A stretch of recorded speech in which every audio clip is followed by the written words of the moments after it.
அனைவருக்கும் வணக்கம். இந்த வீடியோவில் நம்ம பார்க்க போகின்ற தலைப்பு டுடே ஸ்பெஷல் வீடியோ. நம்ம அம்மாவுக்காக ஸ்பெஷல் வீடியோ. அம்மா என் தெய்வம், அம்மா என் குலதெய்வம். இதோ உங்களுக்காக.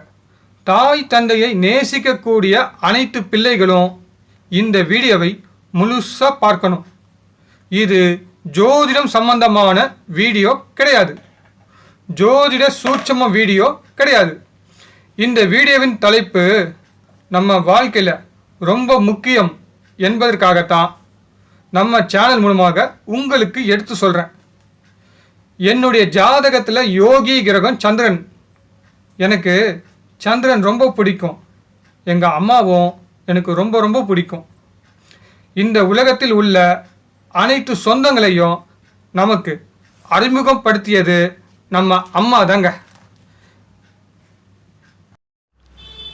எங்கள் அம்மா கையால் எது சமைச்சாலும் அது ருசியாகத்தான் இருக்கும். எங்கள் அம்மா சமையலில் நான் ருசி பார்க்க மாட்டேன், அவங்க காட்டுகின்ற அன்பு மட்டும்தான் பார்ப்பேன். எங்கள் அம்மா பெண் தெய்வத்தின் ஒன்று. என் கண்ணால் தொட்டு பார்த்து வணங்கக்கூடிய நடமாடும் கடவுள். கோயில் கட்டி கும்பாபிஷேகம் அபிஷேகம் அர்ச்சனை செய்யாத பெண் கடவுள் தான் எங்கள் அம்மா. கண்ணுக்கு தெரிந்த நம்ம அம்மாவை மதிக்காமல் கண்ணுக்கு தெரியாத கடவுளை வணங்குவது பிரயோஜனம் இல்லை. அனைத்து பெண்களையும் மதிக்கக்கூடிய ஆண்களுக்கு மட்டும்தான் அனைத்து பெண் தெய்வத்தின் ஆசீர்வாதம் உண்டு. பிறந்த நாள் என்றால் என்ன? வாழ்க்கையில் அந்த ஒரு நாள் என்னுடைய அழுகை குரல் கேட்டு என் தாய் சிரிப்பது, என் முகம் பார்க்கும் முன், என் குரலை கேட்கும் முன், என் குணத்தை அறியும் முன், நான் கருவில் இருக்கும்போதே என்னை நேசித்த முதல் உயிர் என் அம்மா. ஒரு நல்ல தாய் 100 நல்ல ஆசிரியர்களுக்கு சமம். என் இன்பத்திலையும் துன்பத்திலையும் மனம் விட்டு பேச என் மனசாட்சிக்கு பிடித்த முதல் குலதெய்வம் என் அம்மா. நான் எத்தனை ஜென்மம் எடுத்தாலும் அத்தனை ஜென்மமும் எங்கள் அம்மா தான் மீண்டும் அம்மாவாக வர வேண்டும்.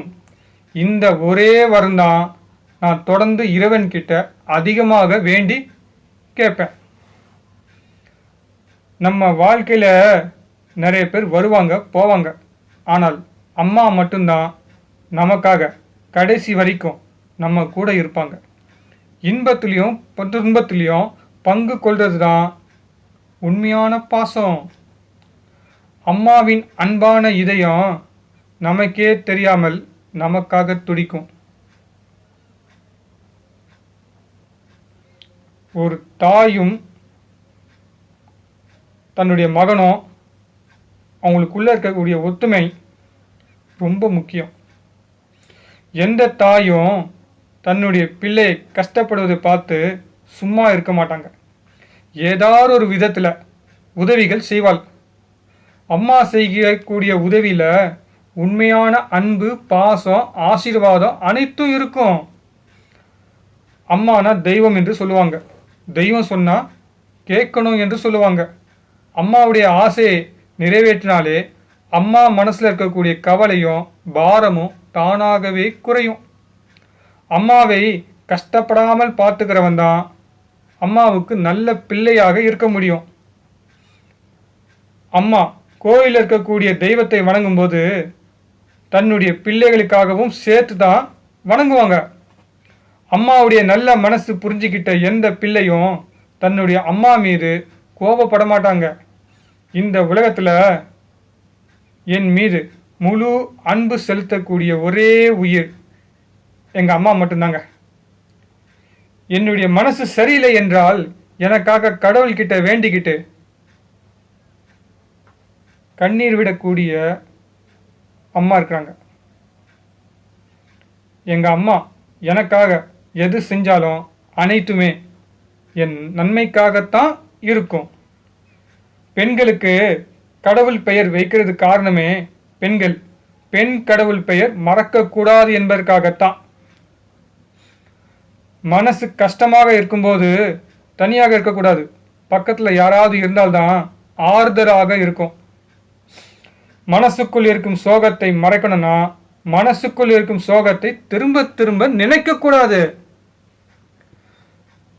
தெரியாமல் செய்த எல்லா குற்றத்தையும் மன்னிக்கும் ஒரே நீதிமன்றம் அம்மாவின் இதயம். உண்மையான அன்பை போல சிறந்த மருந்து எதுவும் இல்லை. பொய்யான அன்பை போல கொடிய விஷயம் எதுவும் இல்லை. அன்பு ஒரு நாள் தோற்று போகும். உண்மை இல்லாதவர்கள் மீது அதிக நம்பிக்கை வைத்தால். தனிமை கொஞ்சம் வித்தியாசமானது. நம்ம எடுத்துக்கொண்டால் அது நமக்கு இனிக்கும். மற்றவங்க நமக்கு கொடுத்தால் அது நமக்கு மிகவும் வலிக்கும். அழகான வாழ்க்கை வாழ ஆடம்பரம் தேவையில்லை. அன்பானவர்கள் நம்மிடம் இருந்தால் போதும். அழகாய் அமைத்த வாழ்க்கை கூட சில பேருக்கு அழகாக வாழ தெரிவதில்லை. இந்த உலகத்தில் எத்தனை சந்தோஷங்கள் இருந்தாலும் நான் தேடும் முதல் சந்தோஷம் என்னுடைய தாயின் அன்பு மட்டும்தான். சந்தோஷம் இருக்கும் இடத்தில் வாழ நினைப்பதை விட நீங்கள் இருக்கும் இடத்தை சந்தோஷமாக்குங்க. உங்கள் வாழ்க்கை இன்பமாக இருக்கும். நம்ம வாழ்க்கையில் சந்தோஷமாகவும் இருக்கணும்னா உங்களை நேசிக்கிறவங்கள உண்மையாகவே நீங்கள் நேசிக்கணும். பழகும் வரை உண்மையாக இருக்கணும். பழகிய பின்பு உயிராய் இருக்கணும். அது ரொம்ப முக்கியம். அனைவருடைய பசிக்கு முதலில் உணவு அளித்த முதல் பெண் தெய்வம் அம்மா. வேலை விஷயமாக இன்டர்வியூக்கு போயிட்டு வரும்போது வீட்டில் இருக்கக்கூடிய நம்ம குடும்ப நபர்கள் கேட்பாங்க. டேடி கேட்பார், உனக்கு இந்த வேலை நிச்சயமாக கிடைக்குமா? தங்கச்சி கேட்பார், அண்ணா உனக்கு எவ்வளவு சம்பளம் கொடுப்பாங்க? உங்கள் மூத்த சகோதரன் இருந்தானா அவரும் கேட்பார், இது உனக்கு பர்மனெண்ட் வேலையா? அப்போது எப்போ நீ டியூட்டியில் ஜாயின் பண்ணணும்? தம்பி இருந்தானா அவரும் கேட்பார். ஆளுக்கு ஒரு கேள்வி கேட்பாங்க இல்லையா? அதை வச்சு தான் சொல்லிட்டு இருக்கேன். எப்போ உனக்கு சேலரி கொடுப்பாங்க? ஆனால் அம்மா கேட்பாள், நீ இன்னைக்கு மத்தியானம் சாப்பிட்டியடா கண்ணா? நீ வெளியில் சாப்பிட்ட அந்த உணவு உனக்கு பத்தாது. வா வந்து சாப்பிடு. கொஞ்ச நேரம் ஓய்வு எடுத்துக்கோ. மற்றது அப்புறம் பேசிக்கலாம் என்று சொல்லுவாள். நம்ம கடவுள்கிட்ட கேட்காத வரம் நமக்காக கடவுள் கொடுத்த முதல் வரம் தான் நம்ம அம்மா. ஆவதும் பெண்ணாலே மனுஷன் அழிவதும் பெண்ணாலே. இந்த பழமொழிக்கு உண்மையான அர்த்தம், நல்லதை ஆக்குவதும் பெண்ணாலே, கெட்டதை அழிப்பதும் பெண்ணாலே. பெண்களுக்கு ஏற்படும் பிரச்சனை பெண்களால் எதிர்த்து போராடி ஜெயிக்க முடியும் என்பதற்காகத்தான் சொல்ல வந்தேன். இதுதான் உண்மையான அர்த்தம்.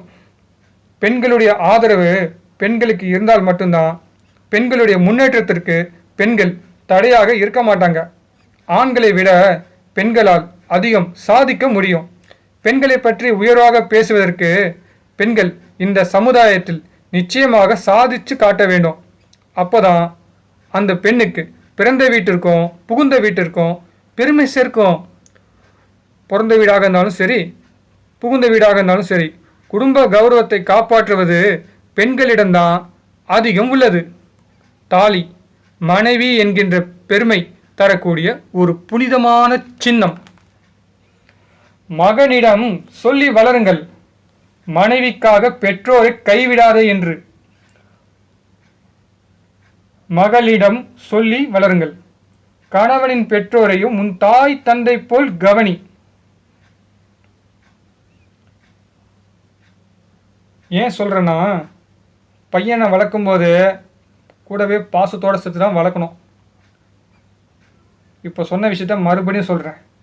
மகனிடம் சொல்லி வளருங்கள், மனைவிக்காக பெற்றோரை கைவிடாதே என்று. மகளிடம் சொல்லி வளருங்கள், கணவனின் பெற்றோரையும் உன் தாய் தந்தை போல் கவனி என்று. பெண்கள் நினைத்தால் அனைத்து முதியோர் இல்லங்களையும் நிரந்தரமாக மூடிவிட முடியும். தன் புகுந்த வீட்டை பிறந்த வீடாக நினைத்தால் மட்டுமே முடியும். முதியோர் இல்லத்திற்காக பணம் கொடு, பொருள் கொடு, உணவு கொடு, உடை கொடு. உங்கள் பெற்றோர்களை கொடுத்து விடாதீங்க. உங்கள் பெற்றோர்களுடைய சாபம் உங்கள் வீட்டில் உள்ள குலதெய்வம் மூலமாக தண்டிக்கும். ஒவ்வொரு நாளும் மரணத்துக்கு சமமான துன்பத்தை அனுபவித்து உங்களுடைய ஒரு நாள் உயிர் போகிறதுக்கு முன்னாடியே உங்களால் அதை தாங்கிக் கொள்ள முடியாது. உங்களை ஒரு நாள் அனாதையாக்கி துர்மரணத்தில் உங்களுடைய உயிர் இந்த உலகத்தை விட்டு பிரியும். நான் உங்களன்னு சொல்கிறத அப்பா அம்மா கைவிட்டவங்கள தெரிஞ்சு கைவிட்டவங்கள சொல்கிறேன். புரியுதுங்களா? சில பேர்லாம் இருக்காங்க, ஒரு சில பேர் வயசானவங்கள வீட்டில் இருக்க பாரம் என்று நினைத்து ட்ரெயினில் ஊருக்கு கூட்டின்னு போகிற சொல்லிவிட்டு பாதி ட்ரெயினில் நடுவில் இறக்கி விட்டுட்டு இவங்க சேஃப்டியாக வீட்டுக்கு வந்து சேர்ந்துருவாங்க. அழகாக போலீஸ் ஸ்டேஷனில் கம்ப்ளைண்ட் கொடுத்துருவாங்க, இவங்க மேலே எந்த பிரச்சனையும் வரக்கூடாதுன்றதுக்காக. இப்படிலாம் நிறைய பேர் இருக்காங்க. அப்பா அம்மாவுக்கு கஷ்டத்தை கொடுக்குறாங்க, அவங்களுக்கு தான் இந்த மாதிரி துர்மரணம் ஏற்படும்னு சொல்கிறேன். இது நான் கொடுக்குற சாபம் கிடையாது. அது என்ன பிரச்சனை கொடுக்கணும் என்பது அவங்க ஜாதகத்தில் இருக்கக்கூடிய நவகிரகங்கள் தீர்மானிக்கும். ஓகேங்களா? நான் ஜோசியக்காரன். எதை சொன்னாலும் சுற்றி சுற்றி வந்தாலும் கடைசியில் சொல்ல போகிற விஷயம் ஜோதிட வித்து தான் சொல்லுவேன். ஓகே? உங்களை கருவில் சுமந்த அம்மாவை, உங்கள் கருவை சுமக்கின்ற உங்கள் மனைவியையும் நீங்கள் சாகும் வரை நேசிக்கணும்.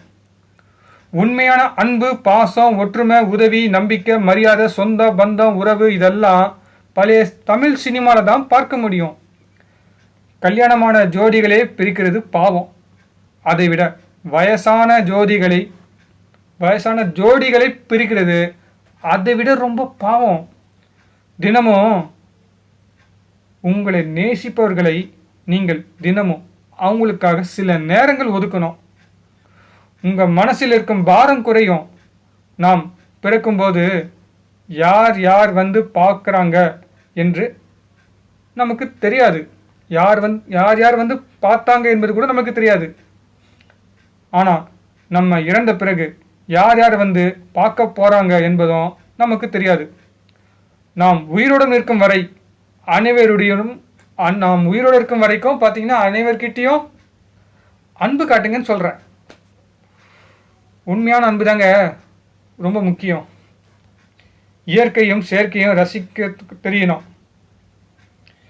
இயற்கையும் செயற்கையும் ரசிக்கணும் என்பதற்காகத்தான் கடவுள் நமக்கு 2 கண்கள் கொடுத்திருக்கிறாரு.